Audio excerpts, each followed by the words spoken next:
현재 우리 대표팀이 아시안컵에서 가장 많은 득점을 기록한 팀이죠. 아시안컵의 기록을 보면 한국, 이라크, 일본 이 세 팀이 8골을 기록하면서 아시안컵에서 현재 가장 많은 득점을 기록한 팀이거든요. 그런데 우리가 이렇게 득점을 많이 하는데도 불구하고 약간 공격적인 측면에서 답답함도 느껴지고요. 물론 우리가 만들어서 득점한 장면들도 꽤 되거든요. 예를 들면 요르단전 첫 번째 페널티킥 장면도 조규성이 내려오고 손흥민이 침투한다. 그 장면에서 페널티킥이 나왔고, 그리고 요르단전 두 번째 골도 김태환 선수가 들어오면서 이강인이 안으로 들어오고 김태환이 측면을 넓게 사용한다. 거기서부터 만들어져서 상대의 자책골이 나오는 장면이었고, 뭐 이번에 말레이시아전 페널티킥도 황희찬의 침투, 거기서부터 측면이 무너지면서 페널티킥이 나왔어요. 그런데 우리가 이렇게 만들어서 넣는 것도 있는 반면에 전체적인 경기력적으로는 매우 답답한 경기를 펼치고 있고, 그러다 보니까 답답한 경기가 계속되다가 이강인의 중거리 한 방, 이강인의 프리킥 한 방, 이런 장면으로 우리가 득점을 해서 승점을 가져오는 그런 경기가 많기 때문에 전체적으로 봤을 때는 우리의 공격이 그렇게까지 매끄럽다고 평가를 할 수가 없거든요. 그리고 실제로 우리가 경기를 보면 우리 대표팀 선수들이 공격을 할 때 서로의 합이 잘 안 맞는 장면들이 많이 나오죠. 기본적으로 클린스만 감독의 특징이 상대 수비가 밀집해 있는 장면들이 많기 때문에 우리가 아시안컵에서는 공격을 해야 되잖아요. 그래서 공격 숫자를 정말 많이 배치를 해요. 오른쪽 왼쪽에 좌우 측면 공격수들이 높게 올라가고, 앞쪽에 손흥민과 조규성 플러스 황인범 선수까지 올라가서 상대 수비 라인에 머무르고 있을 때가 많죠. 여기에 더해서 좌우 풀백까지 공격적으로 올라가는 경우가 많으니까 우리가 공격 숫자를 최대한 많이 배치합니다. 그런데 이렇게 공격 숫자를 많이 배치한다고 해서 잘못된 게 아니고, 아무래도 공격 숫자가 많아지면 많아질수록 상대 수비 입장에서는 부담을 느끼고, 아무래도 상대가 밀집 수비를 했는데 우리가 그만큼 공격 숫자를 늘리면 득점이 나올 만한 가능성들이 늘어나니까 이게 문제가 되는 접근법은 아니에요. 이거는 뭐 맨시티라던가 토트넘이라던가 프리미어리그에서도 득점을 많이 하는 팀들이 똑같이 공격 숫자를 많이 늘립니다. 근데 여기서 다른 게 뭐냐면 우리 대표팀은 이렇게 일렬로 선수들이 올라가 있을 때 정적으로 자리를 지키고 있을 때가 많다는 거죠. 이렇게 공격 숫자를 늘렸을 때 가장 중요한 포인트는 아무래도 상대 수비가 많은 공격 숫자를 부담스러워하기 때문에 여기서 모든 선수를 따라갈 수가 없어요. 그러다 보니까 여기서 공격진들이 어떻게 움직여야 되냐면 좌우로 그리고 상하로 계속 움직여주면서 상대 수비 라인에 공간을 만들어주는 플레이가 들어가야 되죠. 그러니까 공격 숫자만 많은 게 아니라 서로의 움직임이 많이 들어가야 돼요. 예를 들면 측면에서 측면 공격수가 수비수를 측면으로 끌어낼 때 앞쪽에 있는 공격수가 내려오면서 또 수비를 끌어내고, 그리고 그 옆에 있는 선수가 이 공간으로 침투해 들어가고, 이러한 패턴이 계속 반복되면서 어떠한 현상이 발생하냐면 선수들이 동일선상에 위치하지 않고 지그재그로 배치가 되면서 움직이는 장면들이 나오게 되는 거죠. 그래서 토트넘도 똑같아요. 토트넘도 왼쪽에 손흥민, 오른쪽에 쿨루셉스키, 중앙에 히샬리송이 모여있고, 여기에 더해서 중앙으로 포로와 우도기가 들어갑니다. 그 다음에 포로와 우도기가 오히려 올라가면서, 여기에 더해서 뭐 메디슨까지 올라가면서 공격 숫자를 5명에서 6명까지 늘리는 팀이 토트넘이거든요. 근데 여기서 토트넘은 손흥민이 측면에서 수비를 끌어내면 우도기가 공간으로 침투해 들어가고, 수비가 또 끌려 나오면 이때 메디슨이 살짝 올라가면서 애매한 공간에 위치하고, 그때 수비가 또 끌려 나가면 공간이 생기니까 그 공간으로 최전방 공격수가 침투하고, 이러한 동작이 이루어지면서 서로의 움직임이 동일선상이 아니라 계속 지그재그의 모습을 띠게 되는 거죠. 그래서 예를 들면 이런 거예요. 우리 대표팀이 공격을 할 때 최전방에 선수가 엄청나게 많을 때가 많습니다. 이 장면도 보시면 앞쪽에 선수들이 많이 올라가 있죠. 정말 일렬로 길게 늘어져 있으면서 상대 수비에게 분명히 부담을 주고 있거든요. 그러면 여기서 그냥 이 공격수들이 서 있는 게 아니라 전술적으로 선수들의 조직력과 움직임에 대한 그런 패턴이 있다면 선수들이 한 명 내려오면서 수비를 끌고 움직이고, 누구는 또 안쪽으로 들어가면서 이 공간을 활용을 하고, 또 다시 공간이 생기면 또 그 공간으로 옆에 있는 선수가 침투해 들어가고, 이렇게 유기적인 움직임이 나와야 되거든요. 근데 여기서 문제는 우리가 일렬로 선수들이 배치가 돼 있을 때 정말 거의 동일선상에만 있을 때가 많다는 거예요. 물론 우리 대표팀이 이런 장면도 나옵니다. 측면에서 한 선수가 볼을 잡을 때 상대 수비가 끌려 나와요. 끌려 나오니까 그 뒷공간으로 옆에 있던 선수가 뛰어 들어갑니다. 그러니까 수비가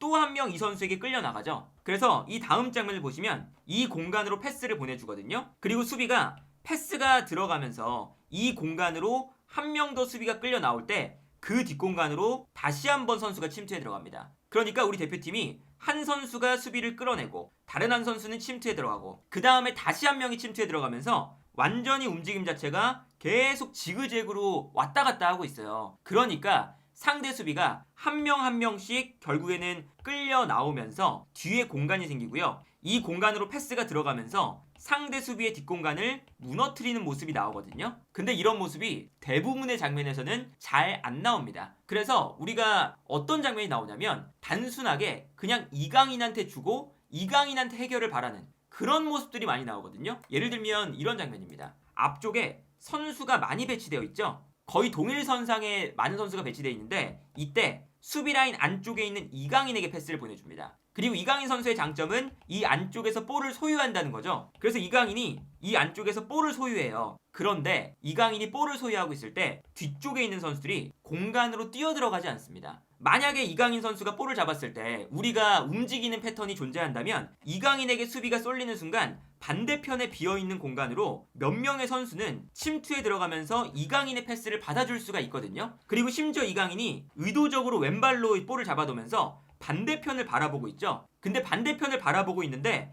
아무도 공간으로 침투에 들어가질 않아요. 그래서 이강인이 요 라인 사이에서 고군분투를 하면서 반대편을 바라보면서 패스를 찔러줘야 되는데 아무도 뛰어들어가지 않으니까 이 다음 장면을 보면 계속 이강인이 여기서 고생을 하면서 상대 수비의 압박을 받으면서 그냥 볼을 소유만 하고 있습니다. 그 다음에 결국에는 패스를 찔러주지 못하니까 뒤쪽으로 패스를 보내줘요. 그리고 뒤쪽으로 패스를 보내주면 이 뒤쪽에 머무르고 있던 선수들이 제자리에 서 있다가 그냥 이강인의 백패스를 받아주는 걸 볼 수가 있습니다. 이 장면도 보시면요. 상대 수비가 중앙에 밀집해 있고요. 우리가 이 밀집 수비를 무너뜨리려고 노력을 하고 있어요. 그리고 이때 중앙에서 볼을 받은 홍현석 선수가 안쪽으로 들어가면서 상대 수비를 본인에게 끌어당기는 플레이를 합니다. 그래서 이 다음 장면을 보면 홍현석이 안쪽으로 들어가면서 상대 수비가 홍현석에게 끌려 나오는 장면이거든요. 그리고 이렇게 홍현석에게 수비가 끌려 나오면 그 공간으로 2차적인 침투가 이루어지고 있어야 홍현석이 공간을 만들고 이 공간을 향해서 패스가 들어가는 거잖아요. 그런데 이 장면을 보시면요. 홍현석이 수비를 끌어낸 다음에 뒤로 패스를 보내줬을 때 상대 수비가 끌려 나온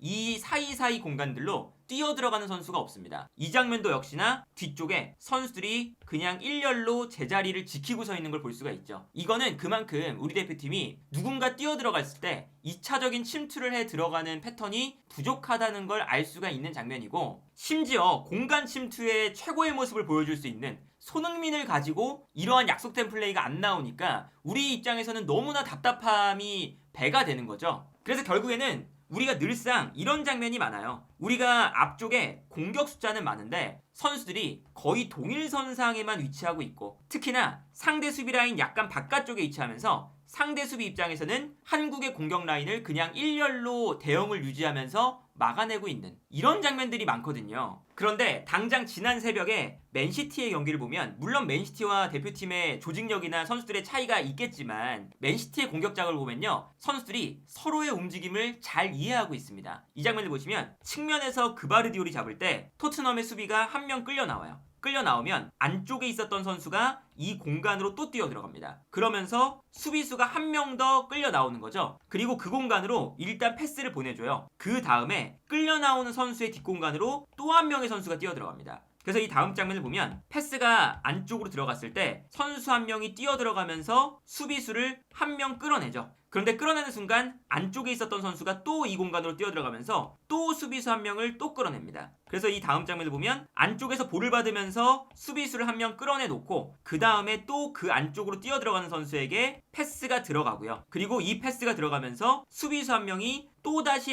가운데에서 측면으로 끌려나요. 그런데 그 순간 반대편에 있는 선수가 이번에는 반대편에 머물고 있다가 이 공간으로 또 들어옵니다. 그리고 수비가 또 이 선수에게 끌려 나오거든요. 그런데 그 장면에서 인상적인 것이 처음에 패스를 줬던 왼쪽에서 볼을 받았던 그바르디올이 안쪽으로 들어가면서 뛰어 들어갈 수 있는 공간을 다시 찾고 있어요. 그래서 이 다음 장면을 보시면 어떤 모습이 나오냐, 측면 지역에서 크로스가 올라올 때 이 공간으로 침투해 들어가는 선수가 있고 수비수가 이 선수를 향해 끌려 나오죠. 그 순간 뒤쪽에 있었던 그리고 처음에 패스를 공급했던 그바르디올이 공간을 찾아서 앞쪽으로 뛰어들어가기 시작합니다. 그래서 패스를 받아서 수비가 붙으니까 뒤에 있는 선수에게 볼을 떨어뜨려 주거든요. 그러면서 완벽하게 이 토트넘의 수비를 한 명 한 명 끌어내면서 결정적인 득점 찬스를 맞이하는 것을 볼 수가 있는 거죠. 물론 이제 맨시티의 공격을 우리가 따라할 수는 없겠지만, 그리고 이 맨시티의 조직력은 당연히 클럽팀이기 때문에 더욱더 조직력이 높겠지만, 우리가 공격 숫자를 그냥 많이 앞에 배치하는 것을 넘어서 수비를 끌어낼 수 있도록 측면으로 나오고 한 명이 내려오거나 올라가고 하면서 계속 공간을 이곳저곳 활용을 해야 자연스럽게 상대 수비의 공간이 발생을 하는데, 이 수비를 끌어내는 패턴이 우리 대표팀에는